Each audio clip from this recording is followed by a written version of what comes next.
Love with God channel. Daily gospel. யோவான் நற்செய்தியிலிருந்து வாசகம். அதிகாரம் 14, இறைவார்த்தைகள் 7 முதல் 14 வரை. அப்போது பிலிப்பு அவரிடம், ஆண்டவரே, தந்தையை எங்களுக்கு காட்டும், அதுவே போதும் என்றார். இயேசு அவரிடம் கூறியது, பிலிப்பே, இவ்வளவு காலம் நான் உங்களோடு இருந்தும் நீ என்னை அறிந்து கொள்ளவில்லையா? என்னை காண்பது தந்தையை காண்பது ஆகும். அப்படியிருக்க, தந்தையை எங்களுக்கு காட்டும் என்று நீ எப்படி கேட்கலாம்? நான் தந்தையினுள்ளும் தந்தை என்னுள்ளும் இருப்பதை நீ நம்புவதில்லையா? நான் உங்களுக்கு கூறியவற்றை நானாக கூறவில்லை. என்னுள் இருந்து கொண்டு செயலாற்றுபவர் தந்தையே. நான் தந்தையுள் இருக்கிறேன், தந்தை என்னுள் இருக்கிறார். நான் சொல்வதை நம்புங்கள். என் வார்த்தையின் பொருட்டு நம்பாவிட்டால் என் செயல்களின் பொருட்டாவது நம்புங்கள்.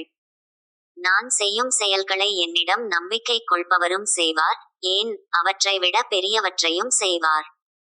ஏனெனில் நான் தந்தையிடம் போகிறேன் என உறுதியாக உங்களுக்குச் சொல்கிறேன். நீங்கள் என் பெயரால் கேட்பதையெல்லாம் நான் செய்வேன். இவ்வாறு தந்தை மகன் வழியாய் மாட்சி பெறுவார். நீங்கள் என் பெயரால் எதை கேட்டாலும் செய்வேன். இது கிறிஸ்துவின் நற்செய்தி. கிறிஸ்துவே உமக்கு புகழ்.